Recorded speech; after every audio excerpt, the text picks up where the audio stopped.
Welcome to this Housing Ombudsman Centre for Learning podcast. I'm Anthea Chilton and I'm one of the Sector Learning and Development Leads at the Housing Ombudsman Service. Hosting the podcast with me today is my colleague Jeet Sapal. Good morning, everyone. Yep, I am tagged in with Anthea. I joined the Sector Learning and Development team in February as an apprentice, and I'm here to learn and to assist. Brilliant. Thank you, Jeet. So this is the second of our three-part podcast about our latest Spotlight report on repairs and maintenance, repairing trust. So the first part of this podcast, you might remember, we met with Zoe Miller, who is our Insight and Systemic Manager here at the Housing Ombudsman Service. And in that podcast, we talked all about no access. And in this episode, we're joined by Chris Harrison, our Insight and Systemic Lead, who wrote the report with Zoe. And today we're going to be exploring the findings relating to behaviours, trust and codes of conduct. So good morning, Chris, and thank you very much for joining us. Would you like to introduce yourself? Yes, why not? I'm Chris. Hi, Chris Harrison. I have worked here for about 12 and a half years, so a bit long in the tooth in terms of HOS staff, Agent and Housing Ombudsman Service staff. I co-wrote the report with Zoe.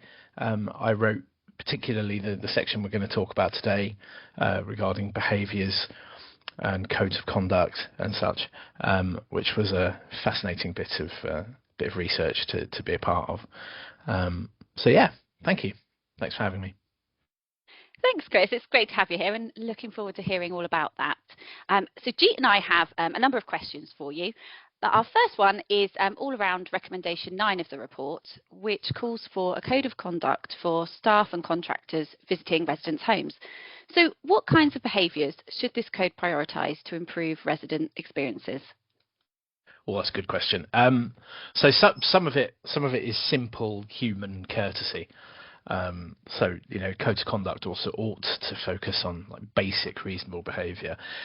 As a result, I should point out, if I fear I run the risk of sounding a bit patronising answering this question, but please bear with me because I think it's all really important. So the fact that they need to set out what is expected of contractors and operatives when they visit a resident's home. But that's not to say that it can't extend wider than that, and it should.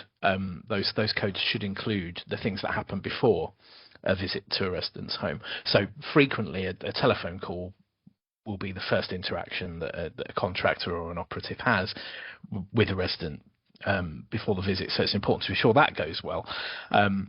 Lots of organisations, ourselves included, we have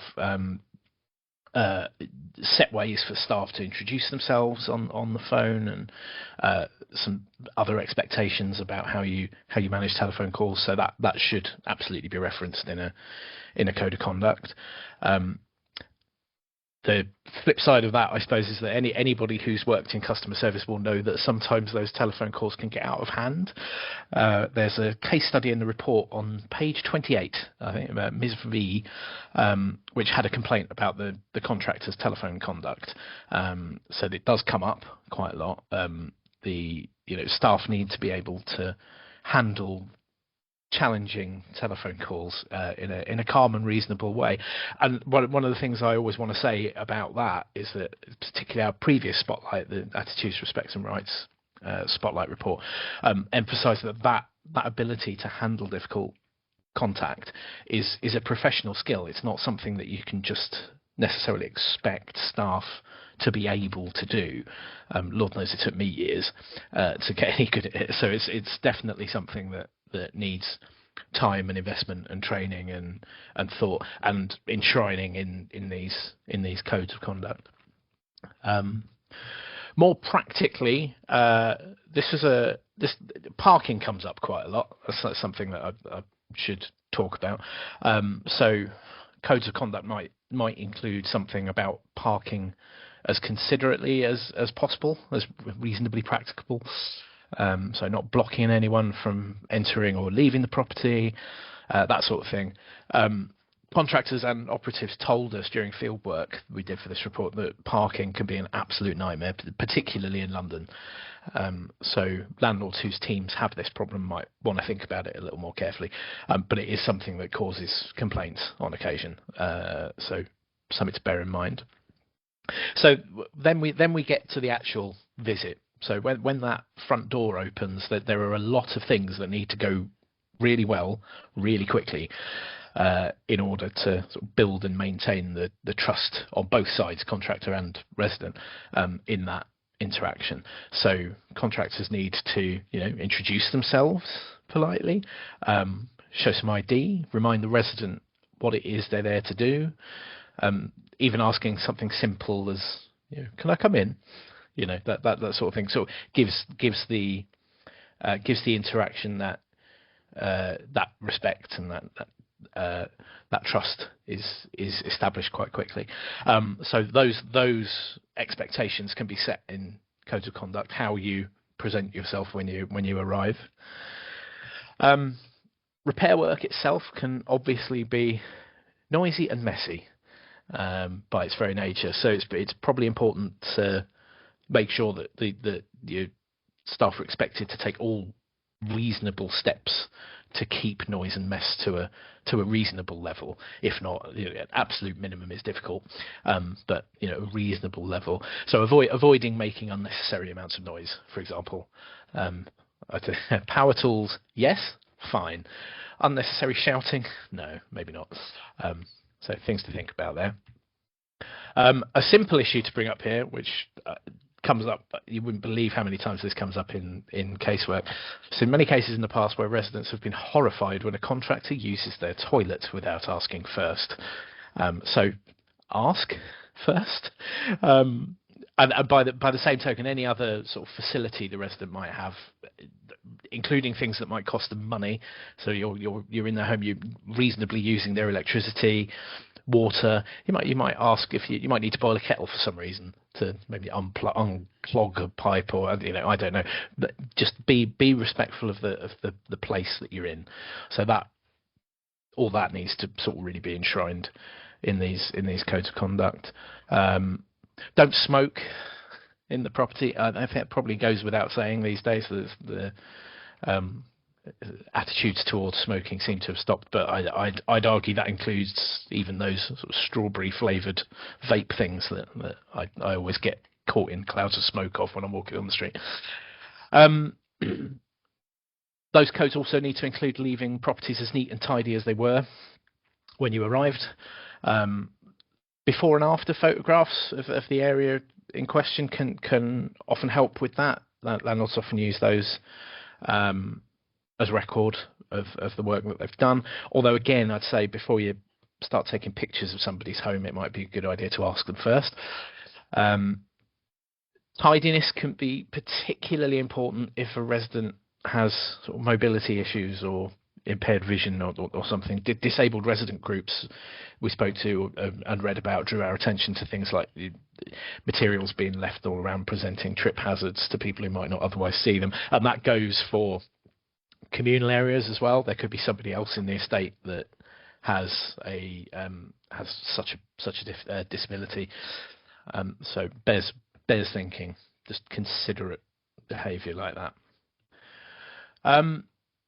So yeah, to sort of wrap up, this has been a bit of a long rambling answer, sorry. To wrap up on that, we only had, in our call for evidence, we asked landlords if they had these codes of conduct, and only like 3 in every 5 of them did when they responded to us.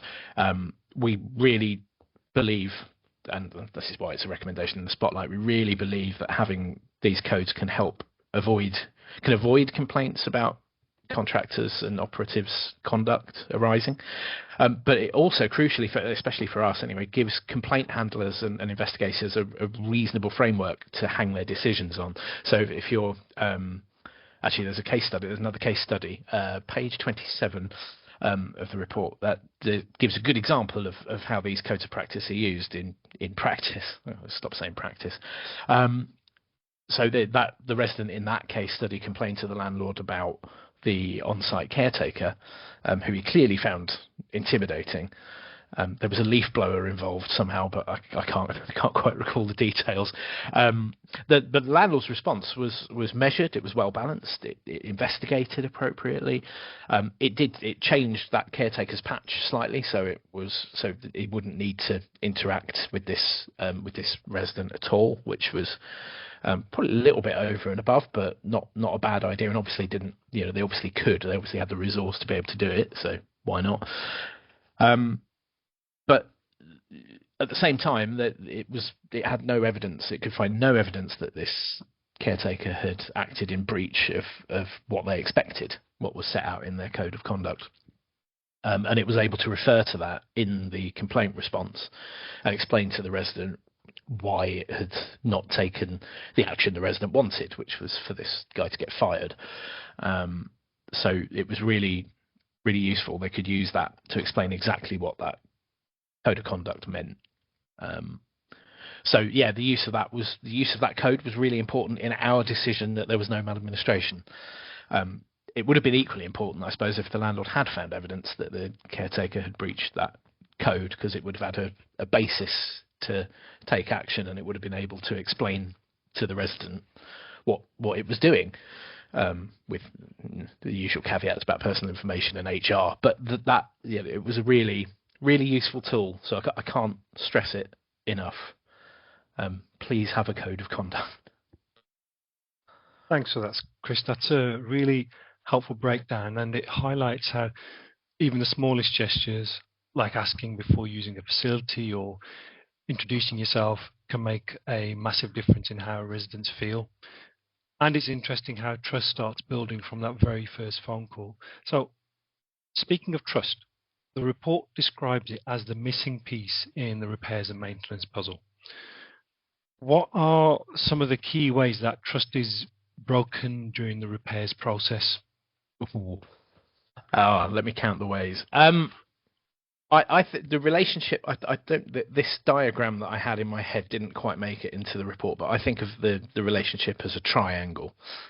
Bear with me. So we've got the resident at one corner, the landlord at another, and the contractor at the other. So that sort of, the report calls it a tripartite relationship, or did. So that's another way of thinking about it. But the triangle. So if you picture that triangle, the trust can be built or broken in either direction, on any side of that triangle. This is not. I'm not going to be exhaustive here, but I'll give as many illustrative examples as I can. So landlords can break a resident's trust if they don't keep adequate records of their reports of the repair, if they don't act on what the resident has told them about their needs, so contact details, requirements, reasonable adjustments, that sort of thing. And if they don't plan work carefully enough to minimise unnecessary visits, or repairs happening in the wrong order. All those things can really denigrate the trust that the resident has in the landlord. Contractors can break residents' trust if they don't keep appointments, if they don't act courteously, reasonably, all those things I talked about in the answer to the previous question. We refer in the report to home being a really emotional place. So if a contractor doesn't respect that, then the trust breaks down again. That's not to say residents don't have a part to play. The resident can just as easily ruin any trust that the landlord or the contractor has in them, if they're not there for the appointment that they've agreed to for the repair they've requested, and if they don't act reasonably. So there's, or sometimes by not reporting repairs as well. That's another thing that happens in the sort of the trust relationship between residents and landlords. So that's a key thing to think about. The other side of that triangle that I think gets forgotten about, and we talk about it in the report quite a bit, is the relationship between the landlord and the contractor. So that relationship, contractors can break the landlord's trust if they overpromise during procurement and then underdeliver during the contract period. If they don't communicate openly and honestly with the landlord about what's anything going wrong with that contract or anything they're finding difficult, and if they don't represent the landlord's values and standards when they do visit a property or how they conduct themselves.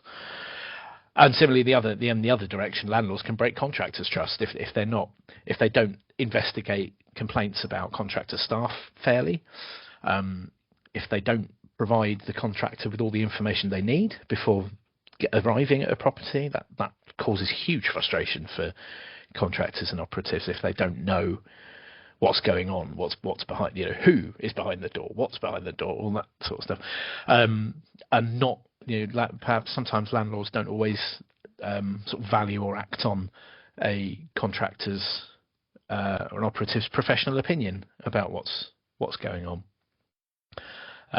So those are the sort of a flavour of the things that can go wrong on every side of that triangle. We do know. I feel like I should emphasise this. We know that most day-to-day repairs probably go off without a hitch, but lots of things can and do go wrong. So bearing all those things in mind is important. It can maintain trust on all sides. It can prevent problems and complaints arising. So really careful consideration of those three really key relationships in this whole shebang. I think that triangle analogy is such a good way to think about it. I'm really picturing it in my head now. And it really shows how trust isn't just about that one relationship on its own, but how landlords, residents and contractors need to work together. And even small issues, like you say, that with poor communication or perhaps missed appointments, that can have a real ripple effect. So with that in mind, how can landlords make sure respectful and empathetic behaviour is embedded in day-to-day operations? Well, the first thing I'm going to say is code of conduct, but leaving that aside, because I think I may have already oversaturated the market on that. Training and support for contractors in handling challenging interactions is a really, really key thing to embed. As I said earlier, it's not something you can just expect people to be able to do for whatever reason. A bit of an aside, but there was definitely some sense that we got from talking to contractors and operatives and residents that our attitudes towards having people in our homes sort of started to shift in 2020 because of the global horror that was unfolding that year. So it bears thinking about how people think of other people in their homes. Landlords need to do everything they can to prevent isolated incidents of unreasonable resident behaviour leading to staff and contractors harbouring negative stereotypes of residents. We didn't hear a lot of that, but you do hear it. The attitudes that are perceived or otherwise that some folks hold about social housing residents. We referenced the Stop Social Housing Stigma campaign in the Repairing Trust report, and I think that's a really, really important resource for landlords and their contractors to look at. So I would urge them to follow that link. Making sure that processes for reporting safeguarding issues, safeguarding concerns that they need to be in place, and staff and contractors and operatives they need to feel confident in reporting anything that arises, anything they see in the properties or in their interactions with residents that cause concern for the person. So those processes, they do need to be embedded, obviously, but they need to be there needs to be a bit of a feedback loop on that. So you can't always, if a contractor makes a safeguarding referral to the landlord, they might not always get the full details back about what the landlord has done or what any referrals it's made or anything like that, but something they need to hear something that has happened, has changed as a result, because that just keeps the thing in, keeps them empowered, keeps them interested and engaged and looking for that if they know that their reports have been acted on. So that's really important. And then I've been thinking about this a lot recently because I've been trying to make sure everything we write is accessible, but working to make sure that all of the communication that landlords and contractors have with residents and with each other is as clear as possible. So that can help with respect and empathy. Just making sure that the tone is right, that everybody can understand, that you're not excluding anybody by using a load of technical jargon, all that sort of stuff. Breeds that understanding and empathy. We talked about the report refers to the need for proactive maintenance. Now, I think we're going to talk about that a bit more in a later podcast. But the key message for me for that is that proactive maintenance is really important. Not just in terms of the physical structures, though. It's that emotional state too. So every single contact point that residents, landlords and contractors have is a potential opportunity to proactively maintain that relationship, maintain the trust in that relationship. So those interactions have got to be considerate, professional, clear, honest, open, all that sort of stuff.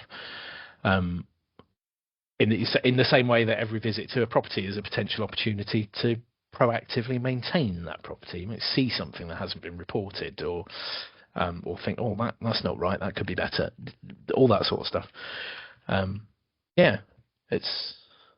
It's work, but it's worth doing. That's very candid, Chris. I appreciate that. The idea of every contact being a chance to proactively maintain trust, and every visit being a chance to proactively maintain the home, is so important. You mentioned training and support earlier, which leads nicely into our next question. What role does training and leadership play in modelling the right behaviours across the organisation and its partners? Clear leadership and direction is just absolutely essential.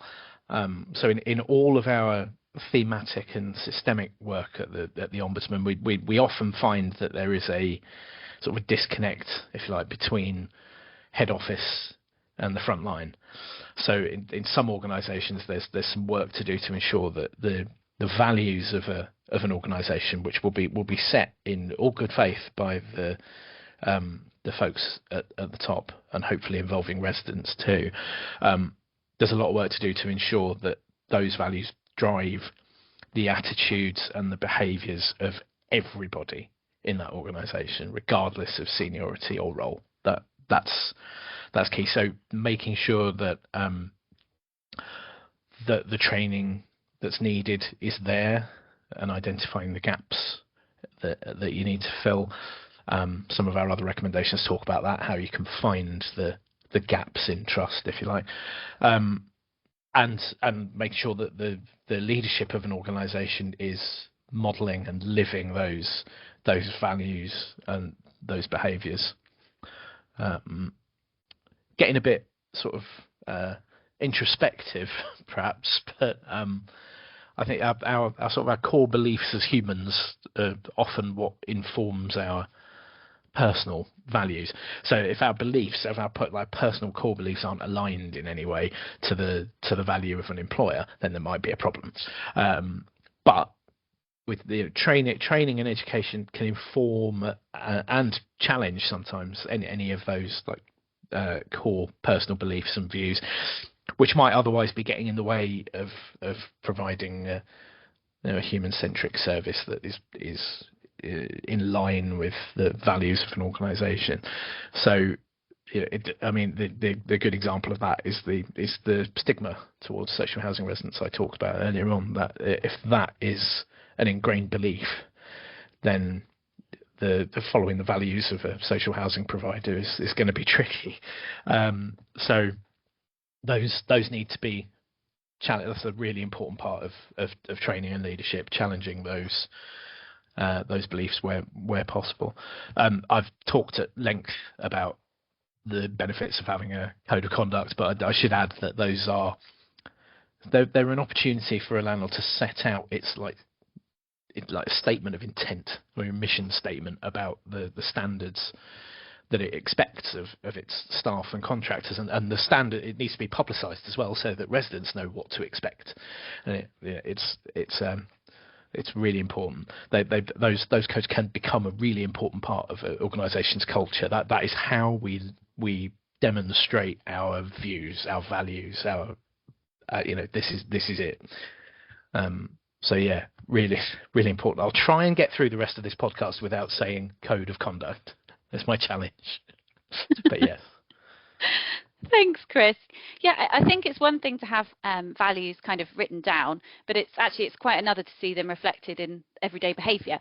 And like you say, when that alignment's missing, it can really impact achieving or sort of providing that human-centric service. So were there any examples in the field work when writing the report where poor conduct had a significant impact on trust or on outcomes? I don't know if we saw it in the field work per se. We didn't see anything other than good conduct from the people we visited and spoke to. But we did see some evidence of that disconnect I was talking about between leadership and the front line in terms of values. But no, by and large, everything we saw in the field work was pretty positive. They're human beings. They are trying to provide a human-centric service, a timely and quality repair service. It's all anybody wants, and it's all anybody wants to deliver. But where the real place that we see the worst of the behaviours or the poorer behaviours is in our casework. It's the complaints that come through to us at the Ombudsman. That's where we see the real problems. Nobody picks up the phone to the Ombudsman because they're having a good time. It's not because everything is going well. There's a bunch of case studies in the report. I've spoken about a couple of them already. There's good and bad in those case studies. And there's one I'll draw attention to because I think it was a particularly poor example, which is Mr. F on page 42. So contractor visited, had to carry out a spectacular amount of work at the property, including a deep clean or an environmental clean, I think it was referred to as, which leads me to suspect that I didn't read this case, but I think Mr. F might have been living with a hoarding problem. And while they were doing this work, they were doing this cleaning work, the contractor simply disposed of a bunch of things that it found in Mr. F's home, which it recorded as low value items. Now it did it without asking the resident, asking Mr. F. It didn't keep any sort of itemized log of what it had disposed of or anything it had marked for disposal. So right there, the contractor has ruined any trust that was in place between himself and the contractor. The people who have those hoarding conditions, they often feel really deeply attached to things that they've kept in their home, which is part of the condition. But it's really cold to just chuck that stuff away. Even if it was as the contractor's defence in this case was that it was absolutely clear that this stuff needed to get thrown away for whatever reason. Even so, doing it without asking was not great, let's say. What made that worse, that case, was that the landlord then took absolutely no steps to investigate. It just took its contractor's word for what was going on. It didn't do anything to try and repair the trust between Mr. F and the contractor, and by failing to do that, completely ruined any trust he might have had in the landlord too. So both the landlord and the contractor in that case completely disregarded Mr. F's home, a place that was again clearly emotional for him, even more so arguably. So yeah, I found that particular case really sad. And an example of what not to do. It goes against everything I've said about being courteous and respectful and living the values of a social housing provider. Even if the overarching intention was a good one, they obviously wanted to make the property more habitable and cleaner and all that. But even so, there's basic courtesies. Absolutely. It's encouraging to hear that the field work mostly reflected positive examples, people genuinely trying to deliver a human-centric quality service. But as you said, it's often through complaints that we see where things go wrong, and the example you shared about Mr. F is really sad. Those are his belongings and they meant something to him. So with that in mind, how can residents be involved in shaping or reviewing codes of conduct to ensure they reflect lived experience? That's a really good question. Well, I don't mean to sound surprised. They've all been really good questions. The resident involvement is something I'm reasonably passionate about, and in this report we referred to some work that TPAS, the Tenant Participation Advisory Service, and it used to be called, but now they're just called TPAS, who are the experts in resident involvement. We spoke to them. There's a report that we reference in there about involving residents in procurement. They need to be involved. Landlords need to involve residents in procurement. That doesn't mean they have to be there at every step of the way, filling out endless questionnaires and lots of technical babble. But they need to be involved.